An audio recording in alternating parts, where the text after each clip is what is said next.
retired Battalion Chief Larry Cockman, Chairman of the Greensboro Fire Department History Book Committee. The American Fire Service is rich in tradition and culture. A firefighter's life is filled with many emotional highs and lows. Stories of major fires, national disasters, medical calls, firehouse living, and family life are often verbally shared from one generation to another. Many times these stories are lost forever when a firefighter passes away. In an effort to preserve these stories, in 2019, the Greensboro Fire Department History Book Committee launched a new program of recording audio-video of our retirees' lives. These stories will be shared on our website, gfhbc.org. In 2020, we did not record because of the COVID-19 pandemic. Please listen as these firefighters share their life experiences with all of us. My name is John David Lindsay. I'm 60 years old. I'd had 31 years with the fire department, and I retired, 8 years ago, so that would have been January of 2014. When I retired, I was the fire marshal, so that would be assistant chief rank. Actually, grew up here in Greensboro, went to all levels of school here, and wasn't born here, but I did grow up in Greensboro. I'm not related to any former or current fire department members. Well, before I came on the fire department, I was actually working for the Salisbury Fire Department. I had been there with them for a year, and decided that I wanted to come back to Greensboro and hopefully be a firefighter here, and applied here. Well, the reason I wanted to become a firefighter was, if you ask my wife that, she knows a story from when I was a child, which was that she heard from my mother when I was a child, and I heard the fire trucks coming down the street one day, and I was actually in the bathtub taking a bath. And the way my mother tells it, I do not remember this, but she says I jumped out of the bathtub and ran out into the front yard with no clothes on to see the fire truck go down the street. Now, if that's what sparked it, then that's probably something that I wouldn't remember that far back. But the real reason, I guess, is because once I was out of high school and I had begun to look to my future and try to decide what I wanted to do, and begin taking some college courses and that type of thing, I really wasn't sure what I wanted to do. And I got interested because my next door neighbor was actually a retired Greensboro fire captain, and he had retired here and moved over to and gone back to work at the Salisbury Fire Department. And his nephew, who was a friend of mine, began to talk to me about asking me would I like to consider going to Salisbury to interview with, at the time, the chief at the Salisbury Fire Department was Ted Melvin, who used to be a chief here in Greensboro. And at the time, I really wasn't in a career. I was kind of trying to figure out what I wanted to do with my life, and that sounded like a really exciting thing to do, and I just decided to take the chance, and we went down to Salisbury, sat down with Ted Melvin in a room. He had his feet kicked up on the table, and he was smoking a cigarette, and he looked at us two guys from Greensboro and said, I've got some openings here in Salisbury if you guys want to come on down here and take a chance at it. And that's kind of how it got started. When I came on the Greensboro Fire Department, the hiring process was, I remember the interview, and at the time, it was a pretty extensive interview, and they had, I remember they had a psychological testing process and a physical fitness process. At the time, it's called the agility test, where you go on the drill ground and you do a lot of different exercises. And at the time, they just had very generic exercises like push-ups and sit-ups and that type of thing. And they timed you for it. When I originally went and got interviewed, I was not hired. I was called and said that I had been put on the waiting list. And that was a little bit disheartening at the time, but I was hoping that I would be able to come to work here in Greensboro And I was fortunate. I remember several weeks past that. I don't remember how many weeks it would have been, but I did get a call from, at the time, Battalion Chief Brad Cox, and he asked me if I was still interested in the job, and I said absolutely. I'm pretty sure the starting salary at the time for me was around $17,300 or $500, something like that. Well, in my training class, I think we started out with about, it was a fairly large class, I think, for the time. I think we had about 27 in my class to start out with. I remember quite a few of them. Do you want me to name? Well, I wrote it down just to see if I could see how many I could remember. Of course, there was Mitzi. She stood out to me. She was actually on my team. We were the Brown team. Mitzi Rice. And one of my good friends throughout my career here. She passed away later on from cancer, but we had a great relationship together on our team together. We also had Clarence Hunter, Harold Haney, Chris Baldwin, Calvin Carter, who actually left and went on to become a High Point police officer. And these are the ones that I could remember, and I actually wrote them down, and then I kind of went back and double checked and see, and there was a few that I had forgotten about, and a couple of them that didn't make it all the way through training. But Chris Baldwin, Calvin Carter, Charlie Crabtree, Rick Cross, Andre Douglas, Scott Eanes, Tim Gibbs, Adrian Griffin, Chris Hare, Barry Johnson, who left also and went on to another career path, and let's see here, Andrew Nyland, who a lot of you will know passed away in a car accident years later. And Marty Siemens, David Stafford, Bob Smith, and Eric Strimple. Those are the ones that I could remember right off the top of my head. So that was a pretty good number of them, yes. Training is pretty serious, yes.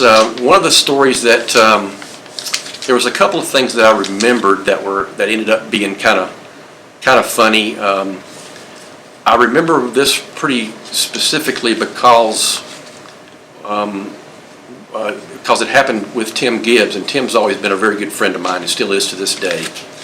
And one day I think we were probably kind of in a lull, and it wasn't very busy that particular day, and we had been issued our first Greensboro Fire Department baseball caps. And this cap had cursive writing on it. It said Greensboro Fire Department on it. And it was in white letters, and the cap was blue. And we were probably a little bit bored at that moment, and I know Tim was bored, and he was trying to figure out how he could enhance his baseball cap. So he took a yellow highlighter, and the white letters on his baseball cap, he decided he was going to change them to a yellow color to kind of make them stand out a little bit, I think. And so he did that, and at the time, Captain Paul Brooks was our training captain, and he caught wind that Tim had colored his baseball cap, and it didn't set very well with Paul, as you might imagine. And I don't remember what punishment Tim may have gotten for that, but I do remember the vein in Paul's head sticking out, popping out a little bit when he got angry that day because of what Tim had done to that baseball cap. And I know there was repercussions, and I don't remember exactly what happened with Tim that day, but Paul and Brad Cox were not very happy with that. So that was something that was funny that happened. Another thing that I remember specifically that kind of stood out was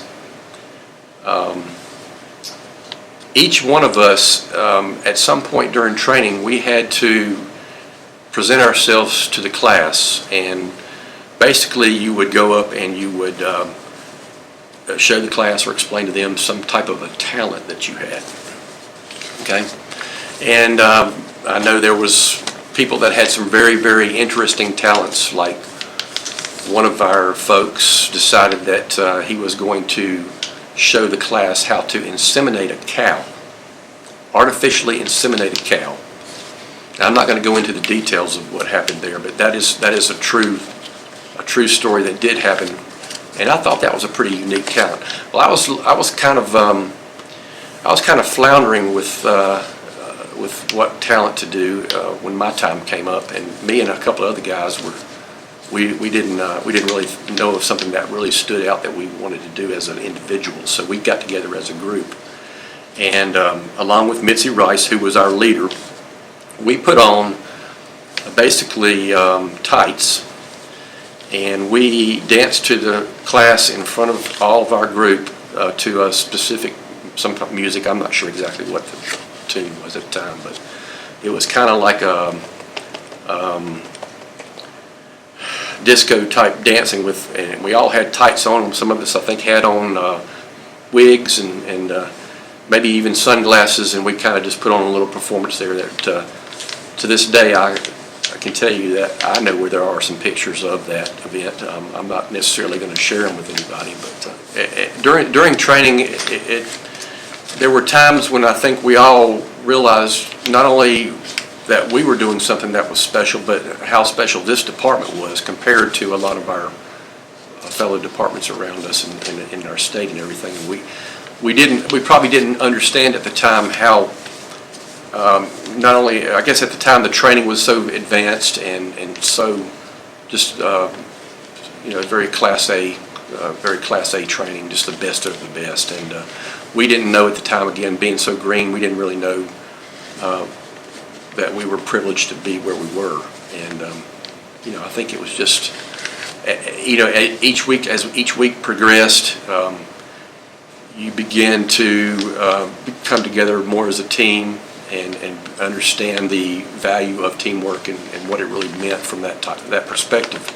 And that kind of led you into your career as you begin to, once you came through training, you went to the different stations and you met new people there, developing that teamwork and everything with those guys, and just kind of forming a bond with them to let them, to really understand the importance of what you were doing. Yes, my first station assignment was right here at Fire Station 1, and I was on Engine 2. We had Engine 1 and Engine 2 together. A lot of the times when you left the station, one went left and one went right. And when you had an individual call, Engine 1 would typically go right, and Engine 2 would go left. And then we had, when obviously you go on a lot of calls together as well. First captain, which was for a very brief period of time, was Ralph Sutton. Remember some things about Ralph that, again, not only was he, I'd say he was one of my early mentors, even though he was only specifically my captain for a couple of months, because at that time the captains rotated each year. And we only had him for probably September, October, November, December, so about 4 months I had Ralph. But he was a very unique individual. He had seen a lot of actions in his career. At that time he was probably approaching the end of his career. Just a real great guy to mentor from, and he was very patient, and he knew the apparatus one side and up one side and down the other, and he knew the equipment. He knew how to keep you safe, and he knew how to keep you together as a team, and I think that was very important. I had a nickname, and it has nothing to do with the fire service per se, but the only person that ever gave me a nickname, and it came from Brandon Weaver, was Dapper G. And Dapper G was basically because of, at the time, and even prior to coming on the fire department, I worked at a men's clothing store, and I really liked to dress very nicely. And for whatever reason, Brandon coined that name for me, and it kind of stuck with the people that I work with. So even when I see some people today, the greeting is Dapper. So that's how they greet me. Pranks that I remember that really stands out to me at the time was here at Station 1, and it typically would occur in the evenings when we kind of had some downtime, and we would sit around, and some of the older guys that had been here for a while, some of the captains and firefighters that had been here for a while, kind of already knew how this happened and knew how to make this happen. So they would use the telephone system, and they would call one station and pretty much simultaneously call another station at the same time, and join those stations up together, and we could hear the conversations, and the guys would answer the phone, hello, and the other guy would say, hello, did you call me? No, I didn't call you, did you call me? And that would go back and forth, and just that type of thing was just kind of innocent fun things that we did, and I think a lot of the stations that were the brunt of this prank, they didn't really know what was going on, they didn't know where it was coming from, so I think that was kind of some things that were done by several of the legendary captains up here at this station that were here a lot. And as far as firehouse living goes, the crews that I had at the stations that I was at, there was a mix of that. When I started out here, the guys here at this station, we had the two engine companies together, so we had typically, we would have anywhere from 7 to 8 or 9 people together eating at the same time. And we always cooked, and that was a great fellowship time. It was a great experience to find out who the good cooks were and who the bad cooks were. And that actually presents a story as well where one of the old captains that was here at the time, he was very particular about what he cooked. And I remember this fairly clearly one time when he had cooked a meal. I can't tell you what it was. I don't remember exactly what it was. But one of the newer guys made a comment about the fact that he did not like what had been cooked. And the captain took that to heart and was very offended by that. And he took the whole meal that he had cooked that night in a pot, and he threw it in the trash can. Turned it upside down and threw it in the trash can. And he was making a statement that if you didn't like my cooking, you better keep your mouth shut, or otherwise you're not going to eat. So the whole station suffered for that reason, for that night.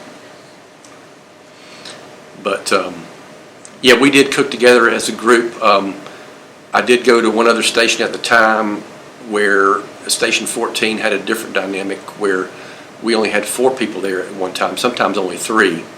And a lot of the times with just those few amount of people, people would bring individual meals. So it wasn't the same dynamic. It just wasn't as much of a team type. I wouldn't say I'm a good cook. I was probably a mediocre cook, and I had several different things that I liked to cook. What were they?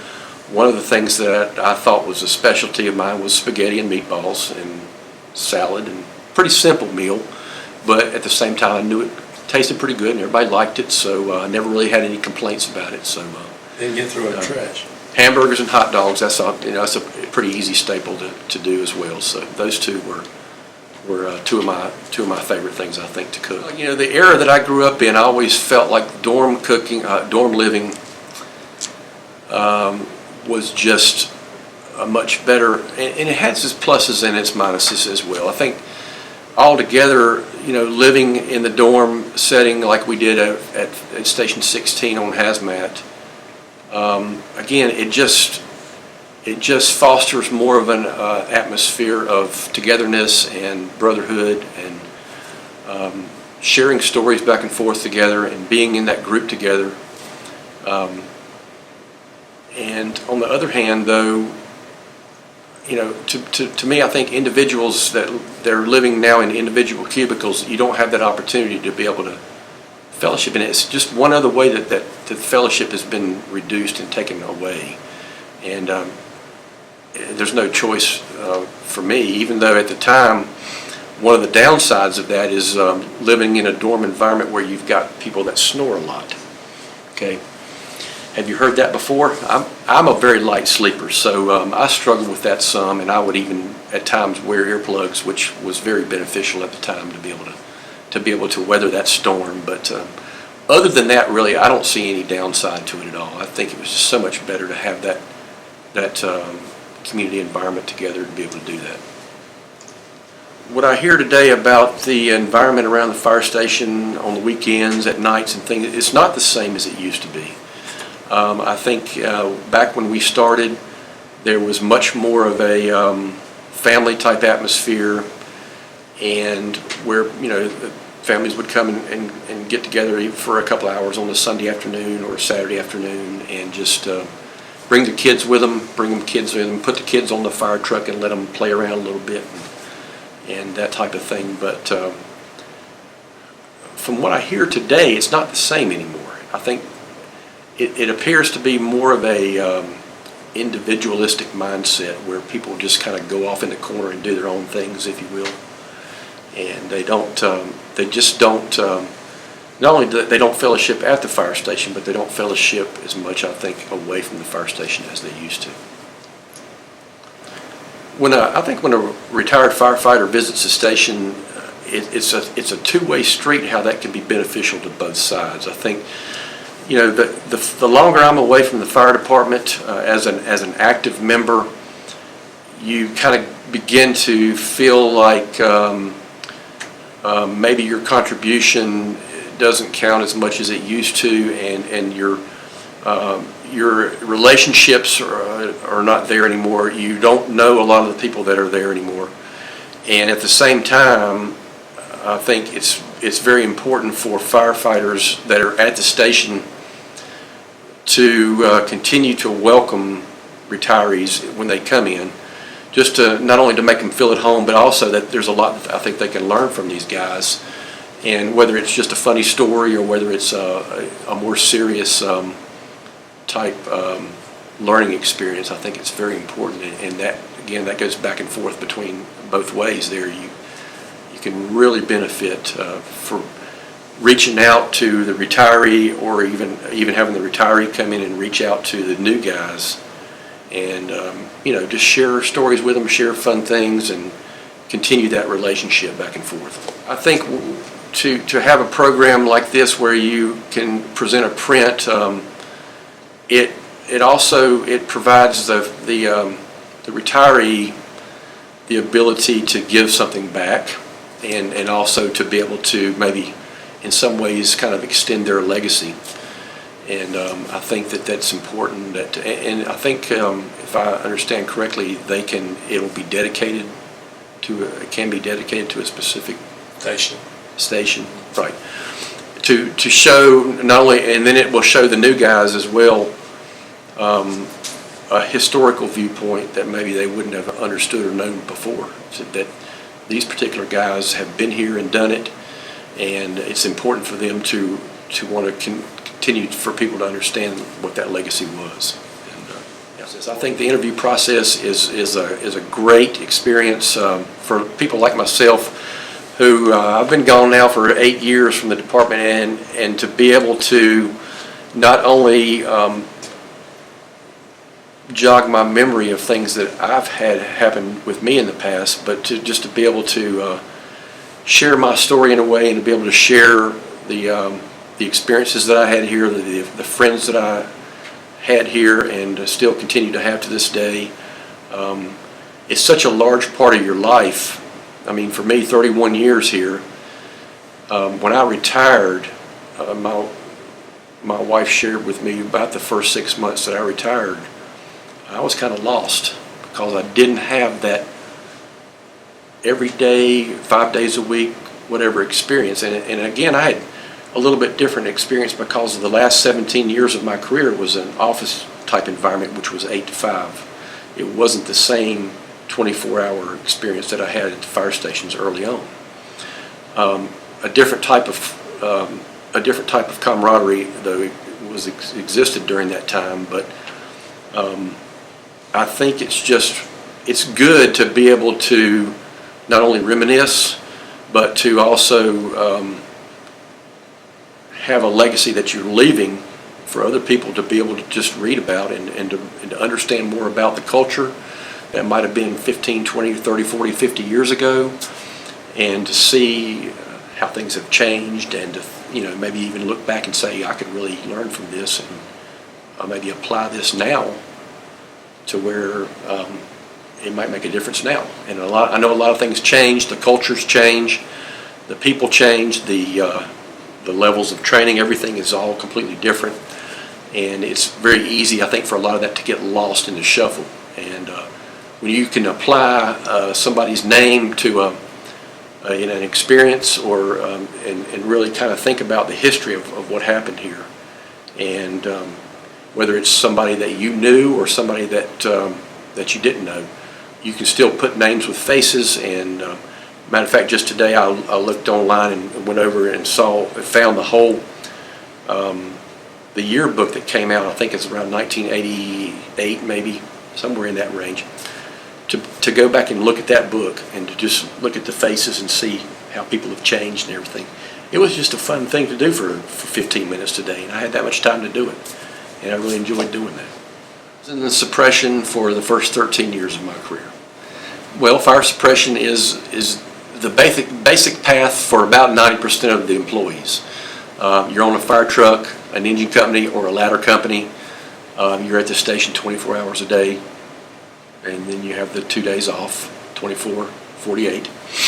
And you're at a station, you're there, like I said, 24 hours a day with your crew, which consists typically of 3 or 4 people that you're with. And you don't leave, you stay there the whole day. And so that's fire suppression. And then for me, I decided, which is also part of suppression, but I went to hazmat, which hazmat is a dual role. At the time, you had specialties that were beginning to come to the front, like hazmat would be one specialty that was around for a while. And then high-level rescue came, and that was a big thing, and swift water rescue. So they all had their kind of era where they were like number one. We want to do that. Well, at the time, hazmat was for me, so that was where I went and got to stay on the hazmat team for 7 years, which was part of suppression. So you had the dual role there. But later on, I decided that I had an interest in code enforcement and fire prevention, so I decided to switch gears. I had one small child at home. My wife had given birth not too far back, and I decided that for my best interest, an 8 to 5 opportunity would be good at the time, and I went to switch gears, and that was kind of an up-and-coming thing at the time. Code enforcement was not something that was really sought after a whole lot by a lot of people, but it was for me, and it worked out great. It also allowed me to not only find a niche, but develop relationships over the years that now have provided me with a second career after my retirement, where I made relationships in the business community and was able to find a great job that I have enjoyed for the last 7 years. So yeah. Well, I think as you begin to experience different types of calls, there were several types of things that stood out to me. Some of them would have been just from an excitement standpoint, like we had a big fire downtown at the courthouse, federal courthouse building back in the late 80s. And when you start to experience the larger fires like that, where you've got a large contingent of fire companies that are at the scene, a lot of times you can go many, many years without those types of things occurring. And so I think that one, the federal courthouse fire, stood out to me as one thing that was a bigger fire, and it was more, it was very exciting. It was during the day. There was a lot of people around. There was a tanker and a tanker train crash fire on Chimney Rock Road back in the 80s that was pretty spectacular at the time. And I do remember that one pretty clearly, being a part of that one. The difficult side of that is when you're at a fire where you have a death or a serious injury, and but as you're working those types of fire scenes, at the time everything's pretty methodical. You're doing a job, you're with a crew, you've got a task to perform, and even though in the back of your mind that there's been victims in that situation, I don't think it really hits you till later that you've had a fire death occur or a serious injury. And for me, those were the toughest times to have to deal with, to the after effects of those types of things, where you can kind of come back to the station and think about what happened and what you did, what you didn't do. Did things go good? Did things not go so well? Another side of that, though, is from my perspective, when I was in the fire prevention office, being in a situation where your job is now not putting out the fires, but it's investigating the fires after the fact, and that does include difficult situations where you're having to photograph bodies and things like that, and methodically go through an investigation process where you've got fire deaths and have to record those, and those are much more personal, I think, to be able to have to investigate those, and just to have that to be a part of your life on a more regular basis. Let's see, during my career I had a number of people that I think were really great mentors to me. I think early on, certainly starting out on a fire truck, I had my first crew was Ralph Sutton, Dennis Penix, Otis Sellers, and Jay Lewis. And great crew, fun group, fun bunch of guys. But those are the ones that take you under their wing early on and basically show you this is how you do it. You know, you can learn a lot in training, and you learn you definitely learn so much in training about doing the job, about safety, and about so many things. But when you get assigned to a company, you realize that this is real life now, and this is, you know, those are the guys that really took the time and the effort to make sure not only that you knew your job, but they also make sure that you stayed safe.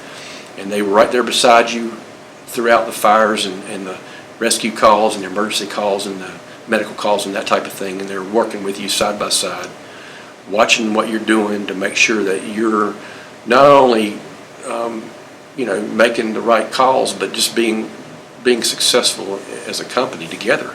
Everybody wanted it to work out the best it could work out, the best possible scenarios. And the folks I had early on in that scenario were great mentors to me. Joe Smith is another captain that took me under his wing, and not only did he work with me at the fire station, but we worked some off-duty projects together. There's so many things that I didn't know outside of the fire department that I learned from guys that I worked with, like construction, for example, how to build certain things, how to do different types of landscaping that is not just the normal mowing the grass. There's so many different things that I learned from different people. Basic electricity, how to do basic wiring, that type of thing, without shocking yourself, you know.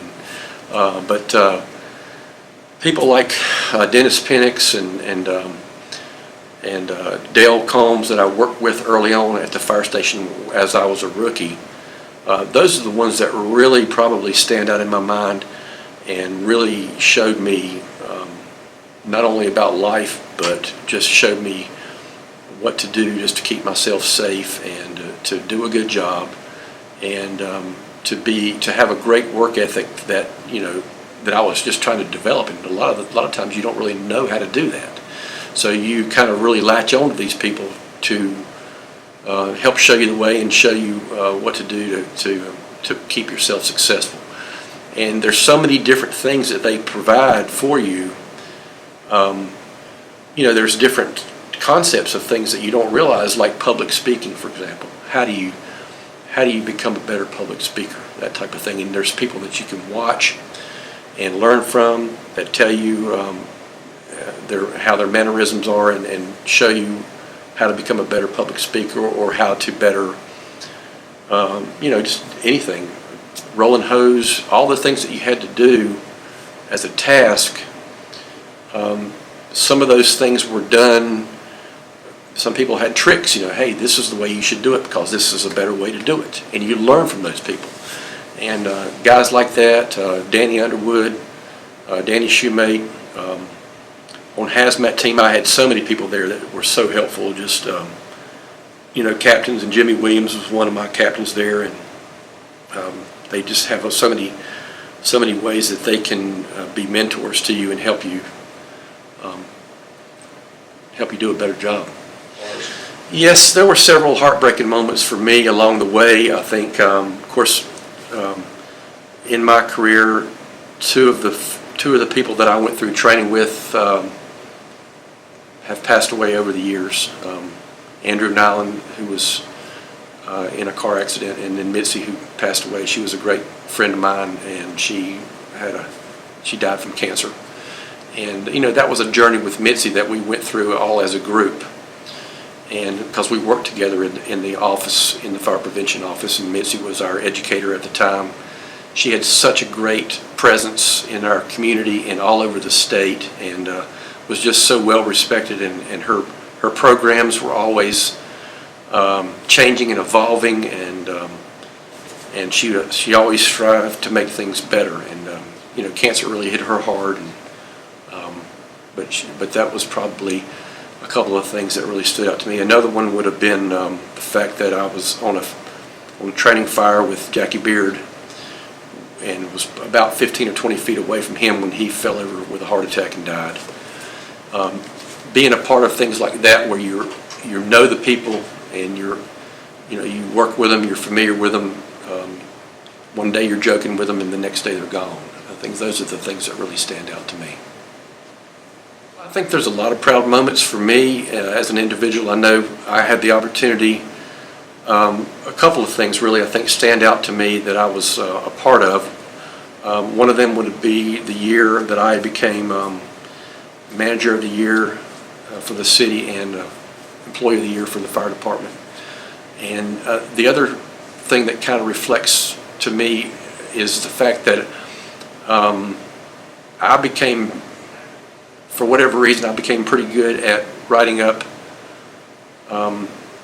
award presentations, award submittals for people to help them put their self in for awards. And I just had a way with words when I wrote things up. I was good about submitting information for employees of mine that would put them up for awards, or hopefully give them the opportunity to be considered for an award or something like that. And I was successful at several points of getting people recognized. And I think that's very important to when you have employees, to not only mentor them, but also to, in any way you can, to just promote them and give them the opportunity to really shine in different ways.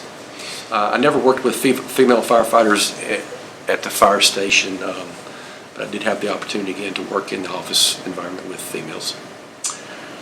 It was great. I mean, the females that I worked with in the fire prevention office, very passionate about their jobs. Again, each one of them had individual roles that were different than the other ones. Mitzi Rice, her role as the fire educator was probably the one that really stands out the most to me, because of the fact that I enjoyed being a part of that. And for many years, early on, you got to be in a situation where you did, if you did puppet shows, for example, early on, those puppet shows were fun to do, but at the time I didn't feel like I had a good mentor of an educator person that really showed me how far you could take a program like that and how much you could really enhance it to really provide an experience for your whole community to be involved in. And I watched Mitzi work with different kids groups, different age groups, and she just did so great with all of them. She could relate to them so well, and with her bringing the dog of hers into the mix to be a part of her program, it just showed how much creativity she had, and I was really impressed with that. Absolutely do it all over again. I think I've often told people this, that I never once came to the fire department to work a day that I didn't enjoy being there. And I think that was probably something that really made me feel like that I had chosen the right career, and the fact that I made the relationships that I've made is something special, and you can't replace that. I don't really know that there's anything that I would really change, to be honest with you, because I did have the opportunity to choose a career path that I enjoyed along the way, different ones, from different stations to the hazmat to going into the office, and those were things that I desired to do, and I was given the opportunity to do those things, and really didn't want to change anything. I would probably describe a successful firefighter as an individual who is a go-getter, is strong not only physically but mentally, is a good communicator, is a good team player. I would describe, and that can be male or female, it doesn't really matter. I think we had the opportunity to promote and to develop a lot of great female firefighters in our department, and to have a team type desire to have a camaraderie with a group of people like that. I think it's real important to be a part of that and to be an individual who cares about his fellow co-workers and who strives to do the very best they can do on a daily basis. I think in my lifetime, again, not just the fire department, but in general, I've had a lot of different mentors over the years that, including my parents, really admire. But I think one that stands out to me would have been a youth leader that I had in my church when I was in middle school, at the time junior high school, and high school.